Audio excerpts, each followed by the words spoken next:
제가 가지고 있는 성경 구약 성경 590면에 열왕기하 17장 1절부터 23절 말씀까지입니다. 열왕기하 17장 1절부터 23절 말씀까지 제가 가지고 있는 성경 구약 성경 590면에 열왕기하 17장 1절부터 23절 말씀까지를 제가 한 절 읽고 여러분들 한 절 읽고 교독하며 읽도록 하겠습니다. 열왕기하 17장 1절부터 23절입니다. 유다의 왕 아하스 제12년에 엘라의 아들 호세아가 사마리아에서 이스라엘 왕이 되어 9년간 다스리며 여호와께서 보시기에 악을 행하였으나 다만 그는 있으니 하지는 아니하였더라. 아스루 왕 살만 에셀이 올라오니 호세아가 그에게 종이 되어 조공을 드리더니 그가 애굽 왕에게 사자들을 보내고 해마다 하던 대로 아스루 왕에게 조공을 드리지 아니하며 아스루 왕이 호세아가 하나님을 보고 그를 오게 감금하여 두고 아스루 왕이 올라와 그 온 땅에 두루 다니고 사마리아로 올라와 그곳을 3년간 에워쌌더라. 사마리아를 점령하고 이스라엘 사람을 사로잡아 아스루로 끌어다가 한 강가에 있는 들과 내 사람이 여러 오래 두었다. 이 일은 이스라엘 자손이 자기를 애굽 땅에서 인도하여 내사 애굽의 왕 바로의 손에서 벗어나게 하신 그 하나님 여호와께 죄를 범하고 또 다른 신들을 경외하며 여호와께서 이스라엘 자손 앞에서 쫓아내신 이방 사람의 교례와 이스라엘 여러 왕이 세운 율례를 행하였습니다. 이스라엘의 자손이 점차로 불의를 행하여 그 하나님 여호와를 배역하여 모든 성읍의 망대로부터 견고한 성에 이르도록 산당을 세우고 모든 산 위와 모든 푸른 나무 아래에 땅과 아세라상을 세우고 또 여호와께서 그들 앞에서 물리치신 이방 사람같이 그곳 모든 산당에서 분향하며 또 악을 행하여 여호와를 경노하게 하였으며 또 우상을 섬겼으니 이는 여호와께서 그들에게 행하지 말라고 말씀하시니라. 여호와께서 각 선지자와 각 선견자를 통하여 이스라엘과 유다에게 지정하여 이르시기를 너희는 돌이켜 너희 악한 길에서 떠나 나의 명령과 율례를 지키되 내가 너희 조상들에게 명령하고 또 내 종 선지자들을 통하여 너희에게 전한 모든 율법대로 행하라 하셨으나 그들이 듣지 아니하고 그들의 목을 곧게 하기를 그들의 하나님 여호와를 믿지 아니하던 그들 조상들의 목같이 하니 여호와의 율례와 여호와께서 그들의 조상들과 더불어 세우신 언약과 경계하신 말씀을 버리고 허무한 것을 뒤따라 허망하며 또 여호와께서 명령하사 따르지 말라 하신 사방 이방 사람을 따라 그들의 하나님 여호와의 모든 명을 버리고 자기들을 위하여 만들고 또 아세라 목상을 만들고 하늘에 이루어 성취를 경배하며 또 바알을 섬기고 또 자기 자녀를 불가운데로 지나가게 하며 복술과 사수를 행하고 스스로 팔려 여호와 보기에 악을 행하여 그를 경노하게 하였으므로 여호와께서 이스라엘에게 심히 노하사 그들을 그 앞에서 제거하시니 오직 유다 지파에는 남은 자가 없느니라. 유다도 그들의 하나님 여호와의 명령을 지키지 아니하고 이스라엘 사람들의 만든 관습을 행하였으므로 이스라엘 온 족속을 버리사 괴롭게 하시며 모략군의 소리에 넘기시고 마침내 그의 앞에서 쫓아내시니라. 이스라엘을 다윗의 집에서 찢어 나누심에 그들이 느바세 아들 여로보암을 왕으로 삼았더니 여로보암이 이스라엘을 몰아 여호와를 떠나고 큰 죄를 범하게 하매 이스라엘 자손이 여로보암이 행한 모든 죄를 따라 행하여 거기서 떠나지 아니하고 같이 읽습니다. 여호와께서 그의 종 모든 선지자를 통하여 하신 말씀대로 드디어 이스라엘을 그 앞에서 내쫓으신지라. 이스라엘이 고향에서 아수르에 잡혀 오늘까지 이르렀더라. 아멘. 우리 서로 인사 나누고 말씀 나눕니다. 사랑하고 축복합니다. 중국을 처음으로 통일하였던 진나라의 시황은 10년에 걸쳐서 6개의 나라를 통합하고 이 통일을 이루게 되어지는 것을 보게 됩니다. 그래서 최초의 중앙집권 국가 체제를 이루었다라고 하면서 중국의 이 진시 황제가 처음으로 나라를 통일했다라고 합니다. 그러나 이 나라는 결국 겨우 15년밖에 통일된 나라로 15년밖에 있지 않습니다. 그리고 이 나라는 2세대, 다시 말하면 진시황이 죽고 그 다음 왕이 되었을 때 나라가 다시 다 나누어져 버리게 됩니다. 진나라가 단명하게 된 원인들은 이 중국사를, 제가 중고등학교 다닐 때 중국사를 배울 때 그 이야기를 하셨어요. 무거운 군역, 또 무거운 역이라고 하잖아요. 사람들을 동원하여서 성벽을 쌓고, 이 만리장성이 이 진나라 시황 때 이루어졌다라고 하니까 만리장성 쌓는 동안에 수많은 노역을 했어야 했고, 그리고 많은 장정들을 잡아가서 장성을 하게 하고, 그리고 묘를 만들고 호화스러운 궁궐인 아방궁을 짓게 하고, 또 이 분서갱유라고 해서 이 책들을 다 모아서 태워버리는 그러한 일들을 하였다라고 하면서, 그래서 나라가 망했다라고 그렇게 배웠었는데요. 그런데 이 신문을 보다가 뭐라고 이야기하냐면, 진시황이 이런 일들도 했지만 그 나라가 멸망한 이유는 다른 데 있다라고 말을 합니다. 그 이유는 왜냐하면 이 진시황이 통일을 시키고 나서 이러한 일들을 했었는데요. 그런데 이 민중이 봉기가 일어나고 그래서 나라가 나뉘었다라고 그렇게 배웠었는데, 그런데 진시황이 처음 통일하기 전에 본 나라 진나라가 통일되기 이전에 진나라 영역에서는 그런 일이 일어나지 않았다는 거예요. 그러니까 봉기가 일어나고 분열이 일어나고 이러한 일이 없었다는 겁니다. 이 6개를 복속시켰는데 그 6개 복속된 나라들 안에서 일어났고, 특별히 초나라 사람들이라고 불려지는 이들로 인하여서 이러한 많은 봉기가 일어나고 결국 망하게 되었다라고 이야기하고 있는 것을 보게 되는데, 그러면서 원인을 거기서 찾고 있었습니다. 이 분서갱유를 하고 또한 노역 때문에 그랬다라면 이 진나라 본토에서부터 그런 일들이 벌어졌어야 될 것이다 라고 주장을 하던데요.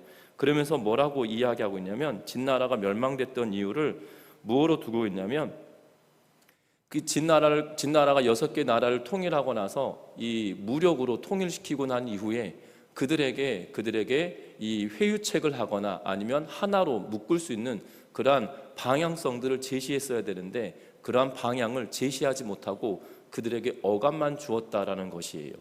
또 하나는 이 진나라는 법가로부터 시작되어져 있는 그러한 정신적인 체계를 가지고 있었는데, 그 법가 사상이 다른 나라들에게는 전혀 영향을 주지 못했었기 때문에 그 법가 사상을 제대로 나눌 수 없는 그러한 상황이어서 멸망하게 되었다라는 것이죠. 또 하나는 뭐냐면, 법가 사상을 통해서 이 나라가 이렇게 변화되어지고 하나의 생각을 품고 하나의 이념을 가지고 앞으로 나아가면서 이 분권을 나눴으면 좋을 텐데, 진시황은 나라를 통일하고 나서 이 봉신제도를 두었다라고 이야기하며, 그래서 멸망하게 된, 이미 통일되고 하나라고 묶고 난 이후에 하나의 방향성을 가지고 난 이후에 나라를 제후국을 두고 나라를 봉신제도를 세웠다라면 나라가 나누어지지 않았을 텐데 나누어져 버렸다라는 것이죠. 결국 뭐라고 이야기하고 있냐면, 15년 만에 멸망했던 것은 이 6개의 나라를 무력으로 무너뜨리고, 그리고 지나치게 성급하게 봉신제도를 둠으로 결국 이 나라가 멸망하게 되었다라는 겁니다. 그 내용들을 보면 중간중간에 노역을 하게 하고 장정들을 뽑아서 장성을 만들고, 이러한 것들도 이 원인들 가운데 하나일 수는 있겠으나 근본적인 원인은 거기 있다라고 말하면서 주장하는 한 학자를 신문의 내용을 통해서 본 적이 있습니다. 분명한 것은 나라가 멸망할 때는 여러 가지 원인들이 있을 거예요. 딱 꼬집어 이것 때문이다라고 말할 수는 없겠으나, 적어도 진나라가 멸망했던 것은 무력으로 통일하고 그들의 마음을 화합하지 못한 상태로 봉신제도를 도입함으로 인하여 되었다라고 하는 이 이야기도 일리가 있는 것처럼 느껴집니다. 분명한 것은 나라가 멸망당하는 그런 와중에 이유가 분명하게 있다는 건데요. 오늘 성경 말씀에도 마찬가지로 나라가 멸망되어져 가고 있는 상황을 우리들에게 말하고 있는 것을 보게 됩니다. 그 나라는 다른 나라가 아니라 이 남유다와 북이스라엘로 나누어져 있고, 북이스라엘은 호세아라고 하는 왕이 등극하고 9년 만에 나라가 멸망하게 되고, 호세아는 이방 나라에 끌려가게 되어지고 감옥에 투옥되는 그러한 내용들을 오늘 본문에서 말하고 있다는 사실입니다. 저와 여러분들이 한 나라, 한 공동체가 멸망하게 되어지고 쇠락하게 되어지는 원인들을 찾아보면서 교회도 마찬가지라는 거예요. 한 나라만 그런 것이 아니라 이 열왕기 저자를 통하여서 하나님께서 우리에게 들려주시고 싶어 하시는 것은 뭐냐면, 지금 현재를 살아가는 그리스도인들도 교회라고 하는 공동체를 이루지만 교회는 결국 하나님의 나라이거든요. 하나님의 나라가 이 땅에 임하고 하나님의 나라 속에 우리가 거하는, 그리고 맛보는 삶을 살아가는 곳이 이 교회 공동체인데, 어떻게 보면 하나님의 나라, 하나님의 통치를 받는 이 공동체가 쇠락할 수도 있다는 것을 주목해야 된다는 거죠. 모세를 통하여 이스라엘 백성들이 가나안 땅을 향하여 애굽을 나왔습니다. 그리고 택함 받은 백성이다라고 하여서 40년의 광야길을 걷고 난 이후에 가나안 땅에 들어갔지만 결국 그들이 하나님의 백성이고 하나님의 공동체이고, 또한 스데반 집사는 그의 설교에서 뭐라고 이야기하냐면 광야길을 걸었던 그들의 광야 교회다라는 표현을 쓰면서 설교하고 있는 내용을 통해서 보면 그들도 이 종교 공동체이고 교회 공동체인 것을 말하고 있는 것을 보게 된다는 거예요. 이 열왕기의 내용들도 마찬가지로 종교 공동체이고 교회 공동체였던 그들이 쇠락하는 내용들을 보게 된다는 건데, 이 말씀을 통해서 우리의 삶 속에서도 마찬가지로 우리 교회 공동체가 어떤 방향으로 나아가야 하나님이 원하시는가 라는 것을 생각하며 마지막 때 정말 부흥을 맛보고 하나님께서 세워주시는 은혜를 경험하는 우리 모든 성도님들 되시기를 주의 이름으로 부탁드립니다. 먼저 오늘 본문의 1절과 2절 말씀을 같이 한번 읽어보겠습니다. 17장 1절 2절입니다. 유다의 왕 아하스 제12년에 엘라의 아들 호세아가 사마리아에서 이스라엘 왕이 되어 9년간 다스리며 여호와께서 보시기에 악을 행하였으나 다만 그전 이스라엘 여러 왕들과 같이 하지는 아니하였더라. 아멘. 오늘 성경의 말씀에 보면 이 북왕국 이스라엘은 호세아가 사마리아에서 왕이 되었고 9년 동안 다스렸다라고 기록해 놓고 있습니다. 그에 대한 평가는 오늘 성경에 뭐라고 이야기하냐면, 여호와 보시기에 악을 행했지만 그러나 이전에 이스라엘의 여러 왕들과 같지는 않았다라고 이야기합니다. 어떻게 보면 이것은 호세아 시대, 다시 말하면 지금 호세아 왕 시대에 종교적으로는 이전의 왕들보다 훨씬 더 우상 숭배를 덜 했다라는 의미로 받아들여질 수 있다는 거죠. 하지만 그가 우상 숭배에서 돌아서서 이전의 왕들, 이 유다의 왕들, 다윗과 같이 하나님을 의지했다라는 말은 아니라는 것입니다. 이스라엘의 멸망을 결국 이전 왕들이 쌓아놓던 죄악의 무게 때문에 북이스라엘의 이 호세아가 왕위에 올랐지만 결국 그 죄의 무게가 그가 덜 우상 숭배하였다고 해서 그 운명의 수레바퀴라고 하기에는 그렇겠지만 멸망의 수레바퀴를 멈추게 하기에는 참으로 어려운 상황이었던 것으로 보여진다는 겁니다. 이전에 이미 많은 왕들이 여로보암부터 시작하여서 그의 아버지 엘라까지 이루었던 그 모든 죄악의 문제의 무게가 결국 그에게 다가오게 되었다는 사실이고, 쌓아놓은 수많은 악한 왕들이 쌓아놓은 악 때문에 결국 호세아는 이 한 사람이 해결하기에 부족하리만큼 역부족이었다라는 사실들을 우리에게 보여주고 있습니다. 그러면서 3절 이후부터 어떤 내용을 말하냐면 북왕국 이스라엘이 멸망당하게 되어지는 과정을 말하고 있습니다. 호세아 시대에 호세아는 아수르 왕이 이스라엘을 침입하여서 베가를 죽이고 세운 왕으로 친아수르 정책을 펴기 시작합니다. 그것이 그의 아버지 엘라로부터 시작되었던 걸로 보여지고요. 그리고 호세아가 왕위에 등극하고 난 이후에 여전히 디글랏빌의 3세로부터 시작하여서 살만에셀까지 그가 아수르를 섬겨왔던 그러한 조공을 바쳤던 나라라고 3절에서는 이야기하고 있는 것을 보게 됩니다. 그러다가 살만에셀 어느 때에 뭐라고 이야기하냐면, 호세아가 종이 되어 조공을 바치다가 조공을 바치지 않기 시작합니다. 그리고 애굽왕 소에게 이 부탁을 하여서 이 해마다 하던 대로 아수르에게 조공을 드리지 않고 아수르로 하여금 배반하게 되어지는 것을 보게 되죠. 그리고 나서 4절에 그 아수르가 다시 침공하여서 이스라엘을 멸망시키고 그를 옥에 감금하여 두었다라고 이야기하고 있는 것을 보게 됩니다. 아수르 왕이 오는데 3년 동안 이 사마리아를 에워쌌다라고 이야기하고, 결국 그로 말미암아 그곳이 멸망당하게 되었다라고 말하고 있는 것을 보게 된다는 거예요. 그런데 우리가 눈여겨보아야 할 것은, 그러면 하나님께서는 북왕국 이스라엘을 그렇게 멸망하도록 내버려 두셨을까라는 겁니다. 여러분들, 북왕국 이스라엘에 특별히 이 열왕기를 통해서 보면 많은 선지자들이 등장합니다. 많은 선지자들이 등장하는데 대부분의 선지자들은 북왕국 이스라엘에서 활동했던 것들을 보게 되죠. 열왕기 상하를 통하여서 가장 강력하게 활동하였던 선지자들 가운데 한 명은 엘리야입니다.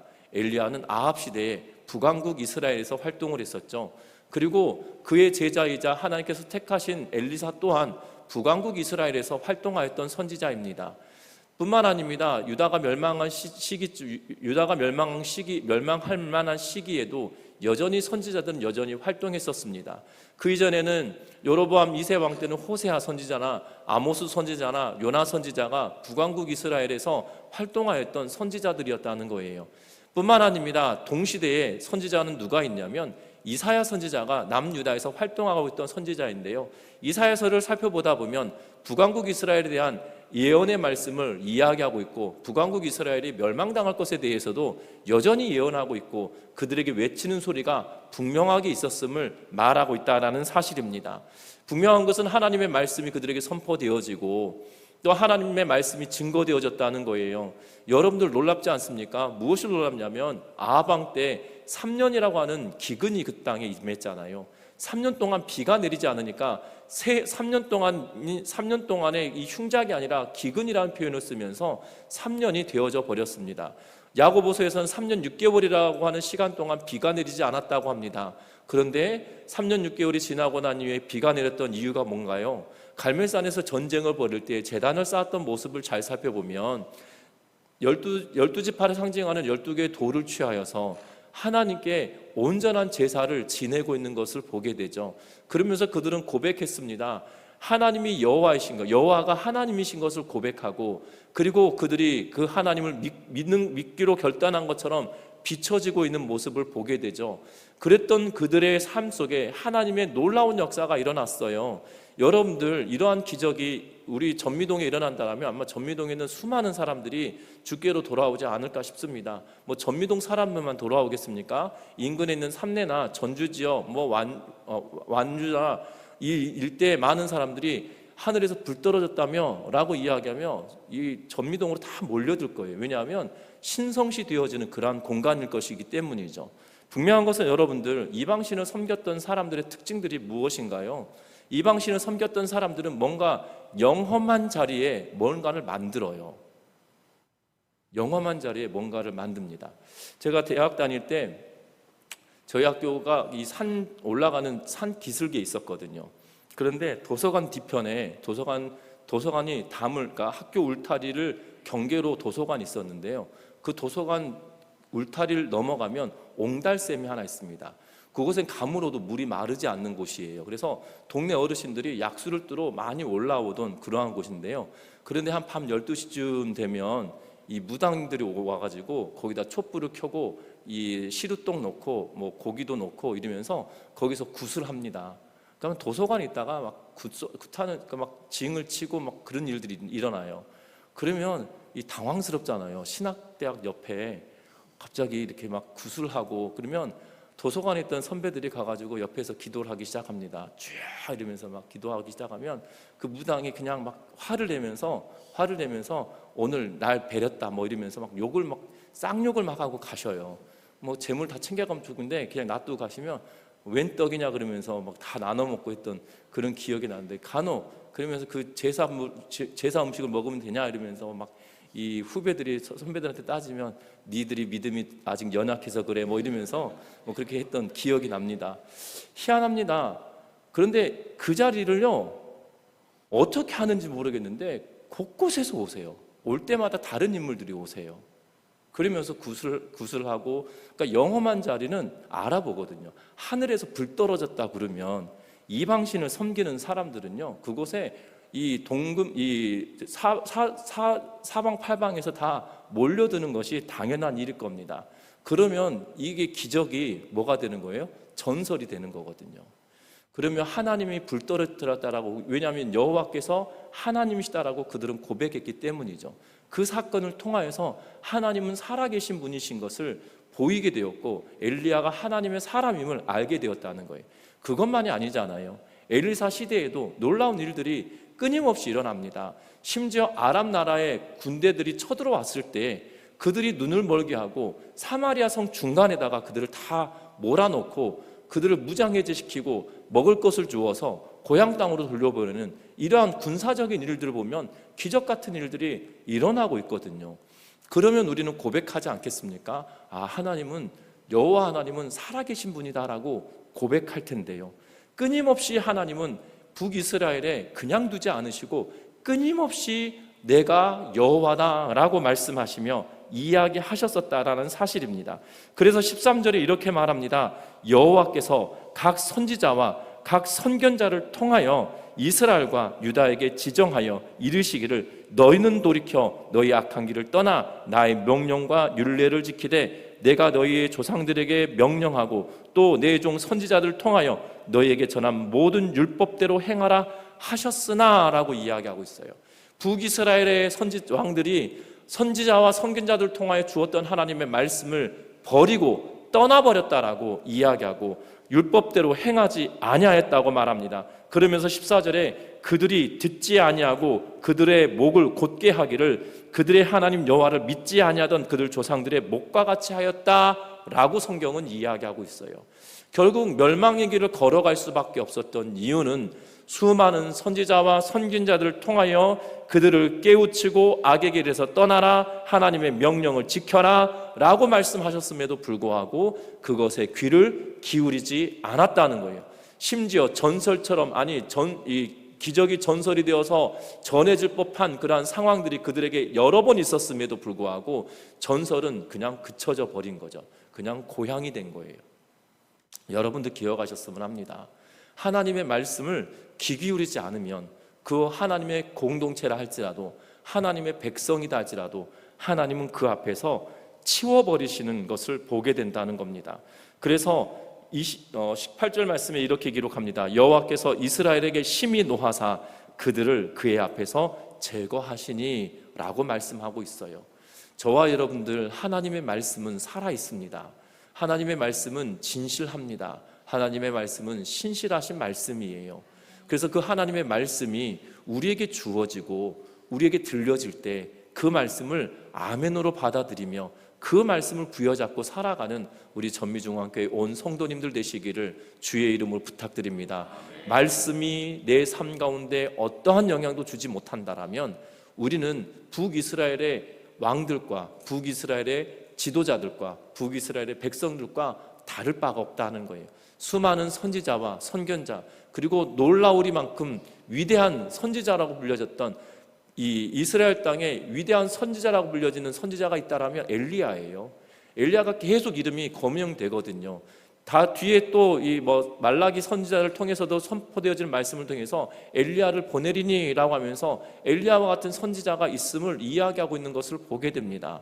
분명한 것은 굉장히 우리 북이스라엘 유대인들에게, 이스라엘 사람들에게 유명한 왕이다라면 다윗이고 유명한 선지자 그러면 엘리야이고 또한 유명한 위대한 지도자 그러면 모세일 거예요. 분명한 것은 그랬던 그들에게 이 선포되어지는 말씀은 아무런 의미가 없었다는 거죠. 위대한 선지자가 있었어도 그들에게는 하나님의 말씀은 쇠 귀에 경읽는 그런 모습밖에 되지 않았다는 사실입니다. 저와 여러분들이 말씀을 떠나 살아가는 것이 아니라 선포되어지는 말씀, 내 귀에 들려지는 말씀, 내가 하나님의 말씀을 읽으며 성령께서 내 마음에 비추어 주셔서 깨닫게 하시는 말씀이 있다라면 그 말씀을 붙들고 살아내는 우리 전미중앙교회 온 성도님들 되시기를 주의 이름으로 부탁드립니다. 뿐만 아닙니다. 오늘 성경의 말씀 보면 무엇 때문에 하나님께서 그들을 징계하고 계시냐면 7절 말씀을 보겠습니다. 7절 말씀 읽습니다. 이 일은 이스라엘 자손이 자기를 애굽 땅에서 인도하여 내사 애굽의 왕 바로의 손에서 벗어나게 하신 그 하나님 여호와께 죄를 범하고 또 다른 신들을 경외하며. 아멘. 오늘 성경은 뭐라고 이야기하냐면, 이 일은 이스라엘 자손이 자기를 애굽 땅에서 인도하여 내사 애굽 왕 바로의 손에서 벗어나게 하신 그 하나님 여호와께 죄를 범하였다라고 이야기하며 멸망당함에 대한 이유들을 설명해 놓고 있는 것들을 보게 되어집니다. 특별히 16절 말씀에 보면 그들의 하나님 여호와의 모든 명령을 버리고 자기들을 위하여 두 송아지 형상을 부어 만들고 또 아세라 목상을 만들고 하늘의 1월 성신을 경배하며 또 바알을 섬기고 또 자기 자녀를 불 가운데로 지나게 하며 복술과 사수를 행하고 스스로 팔려 여호와 보시기에 악을 행하여 그를 경노하게 하셨으므로라고 성경은 기록하고 있는 것을 보게 되어져요. 여기서 이스라엘의 하나님 여호와를 떠나고 하나님 경외하기를 버려버렸다라고 이야기하고 여호와께 범죄한 내용들을 16절 이하부터 이야기합니다. 16절에서는 무엇에 대해서 이야기합니까? 북왕국 이스라엘의 첫 번째 왕이었던 여로보암이 어떤 일을부터 했는지를 이야기하고 있죠. 금송아지 둘을 만들었다. 그리고 두 송아지 만들어 부었고, 또한 아세라 목상을 만들고 1월 성신을 경배하고 바알을 섬겼고, 또한 자녀를 불 가운데 지나게 하였던 일들이 그들 가운데 있었다라고 하며 북이스라엘에 일어났었던 수많은 죄악에 대한 이야기를 시작부터 말하고 있는 것을 보게 됩니다. 여러분들, 이 북이스라엘의 여로보암 왕 때로부터 시작하였던 이 모든 일들은 무엇으로부터 발현되냐면 탐욕으로부터 시작되었다는 거예요. 탐욕으로부터 시작됩니다. 무슨 탐욕입니까? 이 여로보암이 두 금송아지를 만들고 단가베들에 세운 이유가 있어요. 그것은 다른 것이 아니라 절기가 되어지면 예루살렘으로 백성들이 내려가서 절기를 지키게 되면 르호보암에게 마음이 빼앗겨 자기를 죽일까 하는 두려움으로부터 시작된 탐욕이죠. 그것이 결국 가나안 땅을 향하여 애굽을 탈출케 하셨던 여호와다라는 명칭을 붙이며 금송아지를 만들어 단과 베델에 두고 있는 것을 보게 되어집니다. 여러분들, 분명한 것은 이 배교의 상황, 하나님을 멀리하고 하나님의 말씀을 지키지 않는 그 근본에는 하나님을 의지하지 못하는 이유는 현실이 두렵기 때문이고, 그 두려움을 이겨내는 방식으로 탐욕이 자리 잡고 있기 때문이라는 사실이에요. 저와 여러분들 기억하셨으면 합니다. 죄를 짓거나 죄를 행할 때 외부적인 요건이나 요인들이 우리로 하여금 죄를 짓도록 만드는 것이 아니라 내 안에 있는 탐욕이 나로 하여금 죄를 짓도록 만들어가고 내 욕심을 채우도록 만들어간다는 거예요. 그 두려움을 이겨내는 방식으로 사용하는 이 방어 기제가 바로 탐욕이라고 하는 것이라는 걸 기억하면서 저와 여러분들이 이 탐욕의 문제가 해결되어지는 은혜가 있기를 주의 이름으로 부탁드립니다. 이 탐욕의 문제를 어떻게 해결합니까? 앞에서 보았던 것처럼 말씀이 우리의 귀에 들려질 때예요. 그 들려지는 말씀 앞에 우리의 자신을 내어놓을 때라는 사실입니다. 그래서 저와 여러분들이 정말 하나님의 말씀 앞에 우리의 자신을 내어놓고 우리 자신을 드러내어서 우리의 탐욕의 문제가 해결되는 은혜가 있기를 주의 이름으로 부탁드립니다. 뿐만 아닙니다. 이 탐욕으로 인하면 어떠한 일이 벌어지냐면 오판하게 되어지죠. 정확하게 판단하지 못하는 일이 벌어집니다. 여러분들, 사기를 당하게 되어지는 일들을 보면 왜 사기를 당하게 됩니까? 이 작은 돈을 내고 큰 돈을 벌게 된다라는 유혹 때문이잖아요. 그래서 사기를 다 그런 마음으로 사기를 당하는 것은 아니겠지만, 그래서 이 사기를 당하게 되면 결국 내 욕심을 채우게 해서 했던 일들 때문에 결국 내가 판단의 근거를 다 흐려져 보게 되는 것을 봅니다. 분명한 것은 지금 이스라엘의 왕들도 마찬가지예요.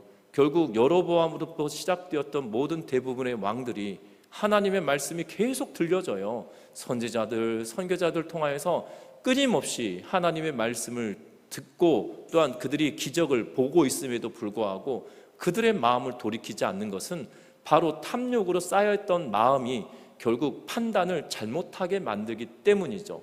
하나님을 따르도록 만드는 판단이 있는 것이 아니라 하나님을 멀리하고 오히려 우상 숭배하게 하는데 판단하게 하는 그러한 결의를 보여주고 있는 모습을 보게 된다는 겁니다.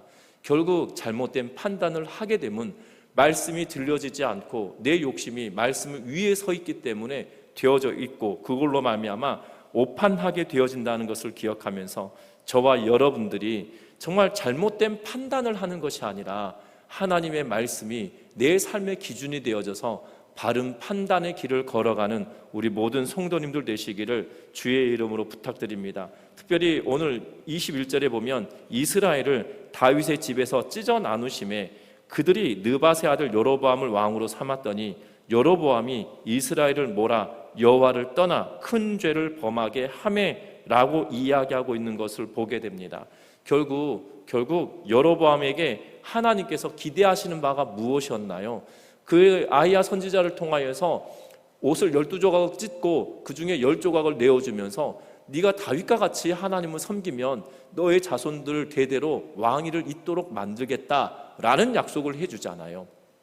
그런데 느밧의 아들 여로보암이 왕이 되고 난 이후에 이스라엘 백성들을 몰아서 어떻게 합니까? 하나님을 버리고 우상을 숭배하게 하는 길로 가버리게 되었다는 거죠. 이 여로보암의 판단에 탐욕의 판단이 결국 오판하게 되어지고 하나님을 잘 섬기는 길을 선택했다라면 그 첫 번째 단추를 잘 꿰었다라면 아마 이스라엘은 하나님의 뜻대로 살아가는 선한 왕들이 중간중간에 있었을 거예요. 그런데 북왕국 이스라엘은 한 번도 하나님 마음에 합한 자가 나오지 않아요. 결국 그래서 남유다보다 훨씬 먼저 멸망하게 되어지죠.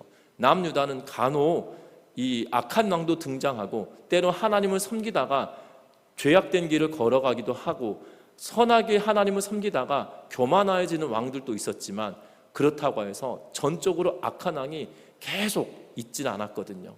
분명한 것은 선한 길을 선택하고 바른 판단을 하는 것이 귀한 것이라는 걸 기억하면서 저와 여러분들의 신앙의 여정에 특별히 우리 공동체가 바른 판단을 해가며 나아갈 수 있는 우리 모두가 되시기를 주의 이름으로 부탁드립니다. 말씀을 맺으려고 합니다. 하나님의 말씀은 우리의 귀에 들려질 때 아멘으로 받아야 됩니다. 때로는 하나님의 말씀이 우리의 폐부를 찌른 것과 같은 그런 고통스러울 때도 있고요. 때로는 하나님의 말씀이 우리가 아하 이 말씀이구나 라고 희열을 주게 하기도 합니다. 그러할 때마다 우리는 내가 선별적으로 선택하여 들을 것이 아니라 하나님의 말씀 앞에 아멘으로 받아들이며 굳건하게 그 말씀을 붙들고 나아가는 은혜가 있기를 주의 이름으로 부탁드립니다. 그 말씀을 붙들고 나아가야 우리의 탐욕도 무너지고 우리의 잘못된 판단도 해결된다는 것을 기억하면서 우리의 발등에 등불과 같이 되어주사 우리의 갈 길을 밝히 보여주시는 하나님의 말씀이라는 것을 기억하면서 저와 여러분들의 삶 속에 공동체가 쇠락의 길이 아닌 정말 공동체가 다시 한번 부흥을 맛보는 그러한 은혜를 경험하는 부흥의 세대가 되기를 원하는 마음으로 오늘 말씀을 같이 나누었습니다. 기도하겠습니다.